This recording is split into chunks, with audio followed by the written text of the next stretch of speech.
नमस्कार, आप देख रहे हैं एपीएन न्यूज। मैं हूं आपके साथ अक्षय। कुश्ती की दुनिया में बबीता कुमारी का नाम किसी परिचय का मोहताज नहीं। हरियाणा के छोटे से गांव से निकलकर विश्व पटल पर देश का नाम रोशन करने वाली बबीता फोगाट युवाओं और खासकर युवा लड़कियों के लिए प्रेरणा का स्रोत हैं।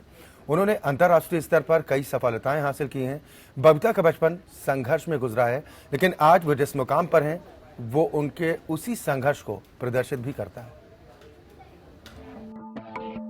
पहलवान बबीता फोगाट जितनी फुर्तीली कुश्ती के अखाड़े में है, उतना ही सरोकार देश से जुड़े तमाम मुद्दों पर भी रखती हैं। हरियाणा के भिवानी जिले की रहने वाली महिला पहलवान बबीता फोगाट ने राष्ट्रीय और अंतर्राष्ट्रीय स्तर पर कई पदक जीते हैं। 2014 में स्कॉटलैंड के ग्लासगो में आयोजित कॉमनवेल्थ गेम्स में बबीता ने 55 किलोग्राम भार वर्ग में फ्री स्टाइल कुश्ती में कनाडा की महिला पहलवान को हराकर स्वर्ण पदक जीता था। इसके अलावा उन्होंने 2010 कॉमनवेल्थ गेम्स में सिल्वर मेडल जीता था। बबीता ने 2012 वर्ल्ड रेसलिंग चैंपियनशिप और 2013 एशियन रेसलिंग चैंपियनशिप में कांस्य पदक जीता था। बबीता ने रियो ओलंपिक में भी देश का प्रतिनिधित्व किया। बबीता कुमारी एक रेसलिंग परिवार से ताल्लुक रखती हैं। उनकी बहन गीता फोगाट कॉमनवेल्थ गेम्स में गोल्ड मेडल जीतने वाली देश की पहली महिला पहलवान है। बबीता के पिता महावीर सिंह फोगाट भी पहलवान रहे हैं। बबीता की एक और बहन विनेश फोगाट भी रेसलर है। बबीता को बचपन में काफी दिक्कतों का सामना करना पड़ा। उनके पिता उन्हें पहलवान बनाना चाहते थे, लेकिन लोग लड़कियों के कुश्ती लड़ने को सही नहीं मानते थे। थोड़े समय बाद पिता महावीर की मेहनत रंग लाई और बेटियों ने अंतर्राष्ट्रीय स्तर पर मेडल जीतना शुरू कर दिया। ये उन सभी लोगों को करारा जवाब था जिन्होंने उनके पिता की आलोचना की थी। कश्मीर में पत्थरबाजों द्वारा सेना पर की गई पत्थरबाजी हो या देश से जुड़े तमाम दूसरे मुद्दे, बबीता हर समय देश और जवानों के समर्थन में खड़ी नजर आई है। खेल के साथ देश से जुड़े मुद्दे पर उनकी सक्रियता उन्हें औरों से अलग करती है। Bureau report, APN. और आज बबीता फोगाट हमारे साथ खुद जुड़ी हुई हैं, अंतर्राष्ट्रीय महिला रेसलर हैं। बबीता फोगाट जी, आपका बहुत स्वागत है हमारे साथ जुड़ने के लिए। Thank you so much. यूँ तो फिल्मी पर्दे पर आप बहनों के संघर्ष की कहानी पूरे देश ने देखी है, लेकिन हम आपसे जानना चाहते हैं कि इस मुकाम तक आने में आपको किन किन चुनौतियों का सामना करना पड़ा। देखिए, हम जब स्टार्टिंग की थी तब से बहुत ज़्यादा प्रॉब्लम थी, क्योंकि गांव के लोग भी बोलते थे और आर्थिक स्थिति भी इतनी अच्छी नहीं थी। तो हमारे लिए इतने मुश्किल नहीं था जितना मेरे पेरेंट्स के लिए मुश्किल था, क्योंकि मेरे पिता ने तो हमें यही बोला था कि तुम सिर्फ मेहनत करो और चाहे बदले में मेरी जान ले लो। क्योंकि हम जितनी ज़्यादा अच्छी मेहनत करते थे तो हम पापा से अगर कोई चीज़ लेना भी चाहते थे तो खुश होकर देते थे। तो हमें जो प्रॉब्लम फेस नहीं करनी पड़ी। जो आप और आपकी बहनों को लेकर जो फिल्म बनी, उसके बाद पूरे देश ही नहीं पूरी दुनिया ने भी जाना कि आखिर कितना संघर्ष फोगाट बहनों ने किया है, खासतौर पर उनके पिता ने, कि जिनका एक सपना था कि उनका बेटा एक गोल्ड मेडल जीत के लाए। हालांकि जिसके बाद उन्होंने भरोसा किया कि हमारी बेटियां गोल्ड मेडल ला सकती हैं, उसमें बेटियों की कोई बात नहीं है। इस फिल्म के जरिए जानने की कोशिश की है, जिसमें कुछ चीज़ों को दर्शाया भी गया कि कितनी कड़ी मशक्क़त आप लोगों को करनी पड़ती थी, कितनी मेहनत करनी पड़ती थी और कितना संघर्ष करना पड़ता था। उस दौर को हम ज़रूर चाहेंगे कि आप बताएं हमारे दर्शकों को भी कि कितनी परेशानियां उठानी पड़ती थी, समाज के लोगों की भी बातें सुननी पड़ती थी, तमाम अड़चनें आप लोगों के सामने आती थी। देखिए, हमारे लिए तो मेहनत ही सबसे बड़ी डिफ़िकल्ट थी, कि वो करना बहुत मुश्किल था, क्योंकि पापा की ट्रेनिंग इतनी हार्ड होती थी कि वो कर पाना बहुत मुश्किल था। अगर पापा की जगह किसी और कोच के पास होते या किसी और अखाड़े में हम ट्रेनिंग कर रहे होते तो शायद छोड़ के घर वापस आ जाते। लेकिन कोई ऑप्शन भी नहीं था, घर में अखाड़ा था, पिता ही गुरु थे, तो कोई ऑप्शन भी नहीं था हमें छोड़ के जाने का अखाड़ा। तो बचपन में जब हमने की है तो वो सिर्फ पिता के डर से और सिर्फ उनके डर से की है। और हम तो ट्रेनिंग से बल्कि बचते थे कि किस तरह पिताजी से हमारी मेहनत किस तरह कम हो और किस तरह उनसे पीछा छूटे। तो हम उनसे मेहनत से बचने का तरीका निकालते थे जी। कि कुछ यादों को आप साझा करना चाहेंगे हमारे दर्शकों के साथ भी, कि जैसे कैसे आप लोग बचने की कोशिश करते थे, क्या रूटीन हुआ करता था? बिल्कुल। रूटीन हमारा देखिए, सुबह 4 बजे हम ग्राउंड पे पहुंच जाते थे, 3:30 हम उठ जाते थे मॉर्निंग में। और आज भी हमारा रूटीन यही है, हम 4 बजे ग्राउंड पे पहुंच जाते हैं। तो 4 से 6, 6:30 हमारी ट्रेनिंग होती थी। उसके बाद हम घर वापस आते थे, बादाम पी लिया, दही बना के पीते थे और उसके बाद फिर नहा धो के स्कूल चले जाते थे। स्कूल भी हमारा 3 किलोमीटर था, तो 3 किलोमीटर हम पैदल ही जाते थे। उस टाइम इतनी सुविधा नहीं थी। हम तो स्कूल से जब स्कूल में जाते थे तो मम्मी खाना बना के फिर देती थी, तो पापा स्कूल में हमारा खाना दे के आते थे टिफिन में लेके। तो हमारी जो फ्रेंड होती थी वो मजाक भी उड़ाती थी कि तुम इतना बड़ा टिफिन लेके आते स्कूल में, ये खाते हो जी। तो उस टाइम हमें ये लगता था कि इनको सबको किसी को कुछ पता नहीं है, बस ये ऐसे ही बोलते रहते हैं। तो हम स्कूल से फिर वापस आते थे। गर्मियों में तो हम 2 बजे तक वापस आ जाते, 2 ढाई बजे तक। सर्दियों में थोड़ा लेट हो जाते थे, 4 बजे तक हम पहुंचते थे, 3:30 4 बजे। तो आते ही फिर थोड़ा बहुत कुछ खाया पिया और फिर ट्रेनिंग के ऊपर। तो ट्रेनिंग होती थी 2.5-3 घंटे की। उसके बाद फिर नहाना धोना, फिर थोड़ा बहुत स्कूल का काम करना, तो फिर सो जाना, फिर सुबह वही रूटीन। तो डेली यही रूटीन रहता था। स्कूल की बल्कि संडे को छुट्टी हो जाती थी और ट्रेनिंग में तो संडे की छुट्टी नहीं होती थी। तो बहुत ही डिफिकल्ट रहा है हमारे लिए। इस ट्रेनिंग की वजह से हमारे पढ़ाई लिए में मेहनत बबीता का कितना रहा। असर पड़ता था इस ट्रेनिंग की वजह से?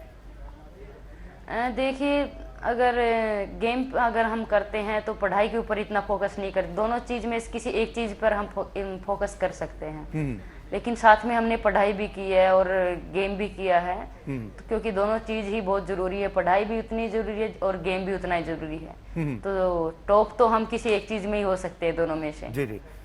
इस फिल्म के जरिए जो पहले पर्दे पर लोगों ने जितना फोगाट फैमिली को समझा है बबीता, खासतौर पर गीता फोगाट की भी अगर जिक्र करें, तो प्रेरणा आपको अपनी बहन से मिली थी कि आपको भी रेसलिंग की दुनिया में प्रेरणा उतरना? मेरे माता पिता से जी। बिल्कुल, मेरे माता पिता से मुझे मिली थी। क्योंकि जब हम छोटे थे तब से ही मेरे पेरेंट्स ने, हम सब जितने भी बहन भाई थे, हम छोटे बड़े जितने भी, कोई 5 साल का था, कोई 4 साल का था, कोई 8-9 साल का, तो हम सभी के सभी साथ में प्रैक्टिस शुरू करवा दी थी। इस फिल्म में आपके एक भाई का भी बच्चे थे, जिक्र है पता भी बबीता, नहीं जहाँ तक मुझे याद है इस फिल्म में एक आपके भाई का भी जिक्र है, उसमें बड़ा रोचक किरदार उनका दिखाया गया है। उनके बारे में भी हम जरूर चाहेंगे कि आप दर्शकों के साथ कुछ साझा करें बात। बिल्कुल, मैं बताना चाहूंगी। बिल्कुल, उसमें तो मेरा भाई हरविंदर, उनका ओमकार जो उसमें नाम दिखाया गया है, जी जी, उनका रोल दिखाया है। लेकिन एक भाई नहीं था, मेरे 5-6 भाई ऐसे थे सेम के सेम। तो 5-6 भाई जो मेरे साथ में थे, ट्रेनिंग करवाते थे, तो उन सभी का रोल रहा है आगे, यानी कि इस मुकाम पे पहुंचाने में मेरे माँ बाप के साथ साथ उन भाइयों का भी सपोर्ट रहा है। जी बिल्कुल बबीता, जिस तरह से आप तमाम इन बातों का जिक्र कर रही हैं कि कैसे आप लोगों ने मेहनत की, कैसे इस मुकाम तक आज आप लोग पहुंचे हैं, लेकिन जी कई बार ऐसी परिस्थितियां आ जाती हैं जब एक खिलाड़ी को ये लगता है कि उसके साथ कहीं ना कहीं भेदभाव हो रहा है। कुछ इस तरह की मिसालें भी सामने आई हैं, जिसके बाद ये सवाल उठता है। मैं आपसे जानना चाहूंगा, इस पूरे सफर के दौरान कुछ अड़चनें इस तरीके की आपके सामने आई, या फिर कुछ इस तरह का माहौल? आज हम भले ही महिलाओं पुरुषों को एक बराबरी पर खड़े करने की बात करते हैं, लेकिन कुछ ऐसी बातें होती हैं जिसमें ये माना जाता है कि महिलाएं पुरुषों के मुकाबले आगे उतना नहीं बढ़ सकती, खासतौर पर जो स्पोर्ट्स आपने चुना, रेसलिंग। देखिए, जब हमने रेसलिंग स्टार्ट की थी तो उस टाइम लड़कियों के अंदर बहुत ज्यादा भेदभाव माना जाता था कि लड़के और लड़कियों में, क्योंकि हरियाणा में तो बहुत ही ज्यादा था। लड़कियों को यानी कि घर से बाहर निकलने नहीं देते थे, घूंघट के अंदर रखते थे। तो वहां से मतलब लड़कियों को घर से बाहर निकालना और फिर ऊपर से पहलवानी करवाना, मतलब पहलवानी तो ये मानते थे कि सिर्फ पुरुषों का गेम है। तो वहां से निकाल के और पहलवान बनाना और फिर इस लेवल पे पहुंचाना, एक ओलंपिक का सपना देख के, और फिर पापा ने लगे थे, तो गांव के लोग तो थे ही उसके उस सब चीज के खिलाफ, साथ में परिवार वाले भी थे। तो पापा परिवार से भी, समाज से भी लड़ झगड़ कर सब कुछ इस मुकाम पे उन्होंने पहुंचाया है। बबीता, कितना वक्त लगा परिस्थितियों के बदलाव में? आप जिस तरह से बता रहे हैं कि शुरुआत के दौरान कुछ इस तरह की चीजें थी कि जहां पर समाज के लोगों को भी आप लोगों को देखना पड़ता था। जी जी जी 2010 तक मैं कहूंगी कि ये सब कुछ हमने देखा है। क्योंकि 2010 से पहले, क्योंकि 2010 में जब कॉमनवेल्थ गेम्स हमारे इतने बड़े टूर्नामेंट हमारे देश के अंदर हो रहे थे, तो उसको मीडिया ने भी हाईलाइट किया और फिर सब इतने बड़े गेम हमारे देश के अंदर हो रहे थे, तो उस चीज का भी हमें बेनिफिट मिला कि हमारे होम ग्राउंड के अंदर इतने बड़े लेवल के अगर कोई गेम हो रहा है तो उस चीज का भी हमें फायदा मिला और मीडिया ने भी इतना अच्छा कवरेज किया। तो उसके बाद थोड़ी लोगों की सोच चेंज हुई है, क्योंकि जब तक हम सफल नहीं होते तो दुनिया बस मौका ये देखती है कि कब आप असफल और कब उनको बोलने का मौका मिले। आपको नहीं लगता बबीता कि ये जो दंगल फिल्म थी, इस दंगल फिल्म के रुपहले पर्दे पर आने के बाद कहीं ना कहीं आप लोगों का जिक्र पूरे देश दुनिया में खूब हुआ है, लोग पहचाने कि किस किस तरह की परिस्थितियों का सामना करके आज इस मुकाम तक फोगाट फैमिली पहुंची है। कितना योगदान आपको लग रहा है? एक तरफ गोल्ड मेडल अगर रख दिया जाता है, आपने भी गोल्ड मेडल जीता है, आपकी बहन ने भी जीता है, तो क्या आपको लगता है कि ये परिवर्तन जो आप 2010 के बाद का बता रही हैं, कितना परिवर्तन आपको लग रहा है ये दंगल मूवी सामने आने के बाद? बिल्कुल 2010 के बाद आया था बदलाव, लेकिन ये नहीं कह सकते कि बहुत ज्यादा आया था, कहीं 1-2% आया था। लेकिन जब दंगल मूवी आई है उसके बाद तो यानी कि मैं मानूंगी कि 40-50% लोगों के अंदर ये फर्क मैंने देखा है, क्योंकि बहुत से पेरेंट्स पहले तो यानी कि कुश्ती के बारे में कोई सोचता ही नहीं था, तो अब दंगल मूवी आने के बाद पेरेंट्स खुद अपनी बच्चियों को घर पे, हम जहाँ पे ट्रेनिंग करते हैं, लेके आते हैं अपनी बच्चियों को कि हमारी बच्चियों को ट्रेनिंग करवाओ, कुश्ती में डालो। तो हम सोचने पे मजबूर हो जाते हैं कि पेरेंट्स और बच्चे इतने इंस्पायर होके अगर कोई उम्मीद लेके और कोई सपना देख के अगर आ रहे हैं और फिर हमारे पास आ रहे हैं और हमारे पास वो सुविधा नहीं है कि हम उनको दे सकें, तो कहीं ना कहीं बड़ा दुख भी होता है कि वो जो सुविधा हम लोग इंस्पायर होके, जो एक हमारी ये थी कि लोग लड़कियों के प्रति एक सोच बदली, वो सोच अगर लोगों की बदल रही है तो उसे एक अच्छा प्लेटफॉर्म मिलना चाहिए। वो यानी कि एक हम चाहते हैं कि कोई एक एकेडमी खोले और उन लड़कियों को वो सुविधा दे जो हमें नहीं मिली। अगर कोई सरकार या फिर कोई भी कॉरपोरेशन जगत अगर कोई हेल्प करता है तो हम चाहेंगे कि एक एकेडमी खोलें और वहां से बहुत सी गीता बबीता को निकालें। बबीता, आप एक ऐसे राज्य से आते हैं जहां पर कन्या भ्रूण हत्या के मामले सबसे ज्यादा शायद आते हैं, ऐसे में आप खुद को आज कहां खड़ा देखता हुआ पाती हैं? एक तरफ सरकार की तरफ से बेटी बचाओ बेटी पढ़ाओ जैसे अभियान चलाए जाते हैं, आज परिस्थितियों में कितना बदलाव आप महसूस करती हैं? देखिए, सरकार ने बेटी बचाओ बेटी पढ़ाओ का जो अभियान चलाया है जी, तो उसका सबसे बड़ा उदाहरण मेरे पिता हैं। उन्होंने बेटियों को बचाया भी है, पढ़ाया भी है और खिलाया भी है जी। तो इससे बड़ा उदाहरण इस देश के लिए और क्या हो सकता है कि उन्होंने खुद साबित करके दिखाया ये सब कुछ से। बिल्कुल, यानी आपको लगता है कि जो जिंदगी थी मेरे पिता वो गोल्ड मेडल ने तो बदली है, उसके बाद जो दंगल मूवी थी उसने असल काम किया। ये बबीता, मैं आपसे जानना चाहूंगा, हमारे दर्शक इस बात को जानते होंगे कि तब आप लोगों का रिएक्शन क्या था जब आप लोगों को पता चला कि भाई कुछ इस तरह की फिल्म बनाने की तैयारी कोई निर्माता निर्देशक कर रहे हैं? कैसे ये सब पॉसिबल हुआ, कैसे आप लोगों की बातचीत हुई, इसके बारे में थोड़ा बताएं। देखिए, 2010 के बाद जब जो डायरेक्टर है नितेश तिवारी और एक दिव्या नाम की उनके साथ लड़की थी जी, तो वो दोनों हम पटियाला कैंप में थे 2012 ओलंपिक के लिए, तो वहाँ पे आए थे वो। तो उन्होंने बस ऐसे स्टोरी पूछी, क्यों उन्होंने किसी इंटरव्यू में पढ़ा होगा, कुछ स्टोरी देखी होगी, तो उसके बाद वो देख के वो वहाँ पे पहुंचे। तो उन्होंने उस टाइम यही बोला था कि हम छोटी सी एक डॉक्यूमेंट्री फिल्म बनाएंगे। तो हमने बोला ठीक है। तो फिर पेरेंट्स से, मम्मी पापा से भी, मेरे भाइयों से भी और हम दोनों सभी बहनों से भी बातचीत की उन्होंने। जब उन्होंने देखा तो उसके बाद उन्होंने फिर बाद में बताया कि हम एक फिल्म बनाने जा रहे हैं, आपको कोई ऐतराज ना हो। तो पापा ने बोला कि ठीक है, हमें कोई प्रॉब्लम नहीं है। फिर लिखी गई है स्क्रिप्ट उसकी, तो उसके बाद मम्मी पापा को सुनाया और बताया कि अमित जी बनाने वाले हैं जी, तो खुशी और दुगनी हो गई। ये इस बात का पता आप लोगों को कब चला कि जो ये फिल्म दंगल का निर्माण हो जा रहा है उसमें अभिनय करेंगे आमिर खान, जिन्हें मिस्टर परफेक्शनिस्ट कहा जाता है, और आपके पिता की भूमिका में नजर आएंगे?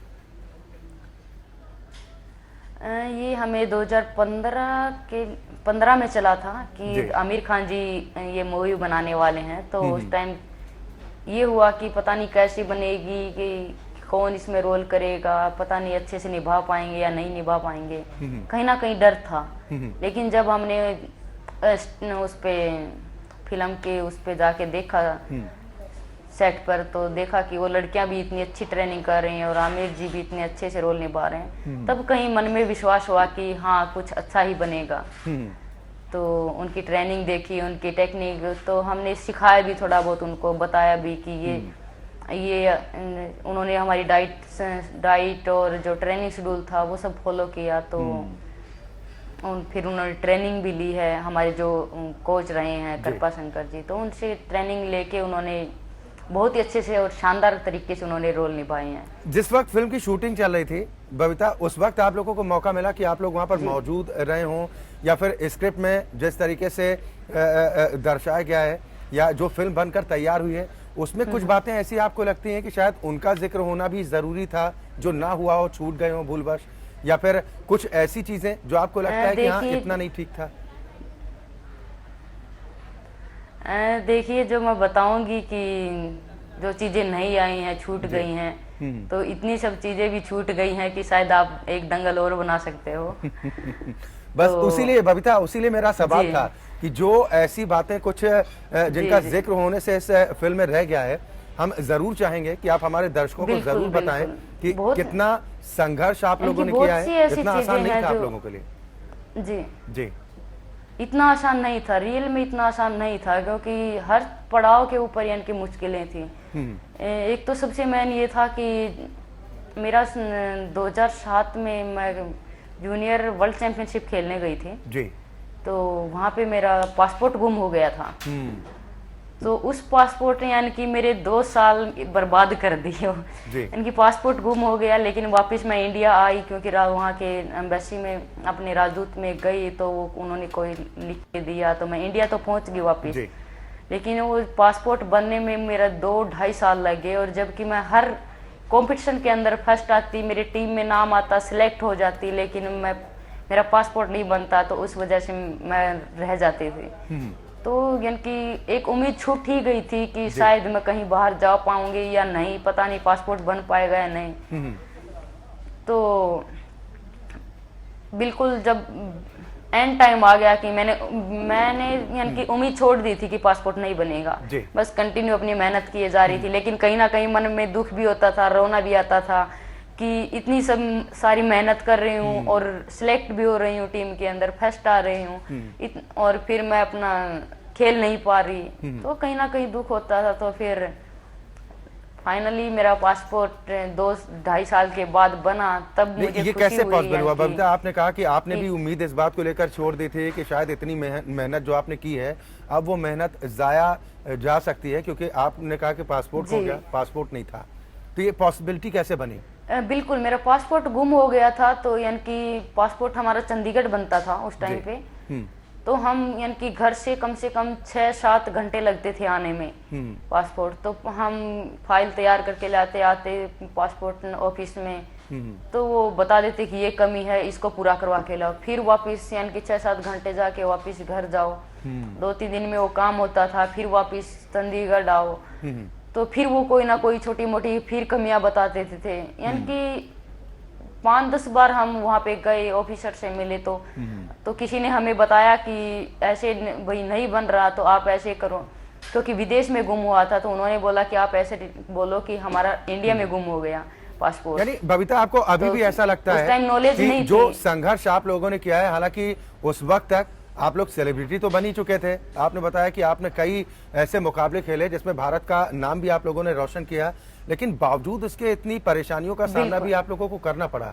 आपको लगता है कि आज भी तमाम खिलाड़ी ऐसे हैं जिनके शायद बेहतर व्यवहार नहीं होता, भेदभाव होता है, और यही वजह है कि जितनी उम्मीदें की जाती हैं मेडल जीतने की, मेडल तो नहीं आ पाते इसी वजह से? जी देखिए, एक मेडल के पीछे बहुत से लोगों का हाथ होता है और बहुत सी चीजें, क्योंकि एक एक चीज हमारे लिए, खिलाड़ी के लिए बहुत मायने रखती है जी। अगर इतनी सी भी चूक हो जाती है तो एक 4 साल की मेहनत हमारी बेकार चली जाती है, और इतनी सी किसी की सपोर्ट अगर मिलती है हमें जी, तो वो हमें मेडल तक लेके जाती है। तो उसमें चाहे फिजियो हो, डॉक्टर हो, कोच हो, या फिर रूम पार्टनर हो या फिर कोई भी, अगर उसके अंदर कोई भी लगा लो आप, तो हर एक इंसान का थोड़ा थोड़ा हाथ हमें आगे बढ़ाता है। क्योंकि हम बाहर देखते हैं तो उनके फिजियो इतने डेडिकेटेड हो उनके प्रति, खिलाड़ी के प्रति, उनके कोच, उनके मैशोर, उनके डॉक्टर, और हमारे इंडिया में मैं देखती हूँ तो उनके यानी कि फैसिलिटीज के बराबर हम अपनी देखते हैं तो जीरो के बराबर होती है। क्योंकि अपने हमारे फिजियो या डॉक्टर होते जरूर हैं, लेकिन वो इतने डेडिकेटेड नहीं होते, यानी कि सीरियस नहीं लेते उस चीज को। यानी आपको लगता है कि जो खिलाड़ियों को आगे बढ़ाने के नाम पर जो पैसा मुहैया कराया जाता है सरकार की तरफ से, उसका सीधा फायदा, ठीक ढंग से फायदा आप खिलाड़ियों तक नहीं पहुंचता है। एक बड़ी वजह है कि कहीं ना कहीं इसी वजह से खिलाड़ी उस हिसाब से अपनी तैयारी नहीं कर पाते। कि सरकार पैसा जरूर देती है लेकिन वो खिलाड़ियों तक पहुंच नहीं पाता है। अगर पहुंच भी जाता है तो वो अच्छे तरीके से नहीं पहुंच पाता है। कोई सिफारिशी आ जाते हैं, कोई ट्रेनर भेज देते हैं, किसी फिजियो को भेज देते हैं और वो जाके वहाँ पे कुछ करते नहीं है। तो यानी कि एक सीरियस जो होता है ना, हम विदेशी खिलाड़ियों के साथ देखते हैं कि इतने सीरियस और इतने अच्छे तरीके, क्योंकि हमारे इंडिया में टैलेंट की कमी नहीं है। इतने सारे टैलेंटेड खिलाड़ी, इतने सारे यानी कि मेहनती बच्चे हैं, जबकि बाहर के जो प्लेयर होते हैं वो 2 घंटे मेहनत करते हैं और हम अगर 4 घंटे मेहनत करते हैं तो भी उनके रिजल्ट बेटर आते हैं। बबीता, आपने अपने पिता से रेसलिंग का हुनर सीखा है, ये गुण आपने अपने पिता से सीखा है आप बहनों ने, बिल्कुल। और उसके बाद आपने तमाम ट्रेनिंग्स भी ली हैं, तमाम कोच भी आपके रहे हैं जिन्होंने आपको आज ऐसे मुकाम तक पहुंचाने में मदद की है। कितना डिफरेंस आप पाती हैं कि जो ट्रेनिंग का लेवल है उसमें कितना और सुधार किए जाने की जरूरत है? देखिए, बहुत ही ज्यादा सुधार करने की जरूरत है। मैं ये नहीं कहूँ कि थोड़ा बहुत की, क्योंकि अगर किसी खिलाड़ी को लगा लीजिए वो एक स्टेट लेवल पे या डिस्ट्रिक्ट लेवल पे कोई खिलाड़ी है, वो अच्छा बनता जा रहा है, उसकी अच्छी पिकअप पॉइंट है और वहां पे जाके उसको इंजरी हो जाती है, तो कोई उसको सपोर्ट करने वाला नहीं है, कोई उसको पूछने वाला नहीं, कोई उसको इंजरी को ठीक करने वाला नहीं है, तो उसका गेम वही खत्म हो जाएगा। यानी आपको लगता है कि तमाम ऐसे मसले हैं जिन पर सरकार को फोकस करने की जरूरत है ताकि बेहतर खिलाड़ी निकल सकें, और जैसा आपने कहा कि प्रतिभाओं की हमारे देश में कमी नहीं है, बस हुनर को तलाशना होगा और सबसे ज्यादा अहम कि उन्हें मौका देना होगा, बेहतर मौका। बबीता, एक फिल्म में एक चीज का और जिक्र भी आता है, जो कोच को लेकर कुछ सवाल भी उठाए गए, जो मनमुटाव की बात भी सामने आई थी कि आपके पिता और गीता फोगाट के बीच में, कि शायद अति विश्वास हुआ था शायद कुछ वक्त के लिए गीता फोगाट को कि पिता से ज्यादा बेहतर ट्रेनिंग कोचेस की तरफ से प्रोवाइड हो रही है। इस दृश्य को दिखाया गया, उसमें कितनी सच्चाई? देखिए, कोई भी कोच होगा, हर कोच या फिर कोई भी आप टीचर लगा लीजिए, हर किसी की पढ़ाने का या फिर समझाने का या फिर बताने का तरीका अलग अलग होता है जी। तो हर कोच या हर टीचर चाहेगा कि बच्चा उसकी पढ़ाई पढ़े, चाहे वो कोई भी हो। तो मेरे पिता ने हमें जो सिखाया था वो हमने सीखा और कोचेस ने भी बताया हमें। तो यानी कि उन दोनों में थोड़ा ये डिफरेंट था कि पापा कहते हैं कि तुम सिर्फ अपना एफर्ट लगाओ पूरा, दूसरे जो अपोनेंट है उसका वेट मत करो। और हम तो अभी भी कौन से दाम का ज्यादा इस्तेमाल करती हैं, जो कोचेस की तरफ से सुझाया जाता है या जो पिता की तरफ से आपको शुरुआती दीक्षा दी गई थी, उन पर ज्यादा भरोसा आप लोग करती हैं?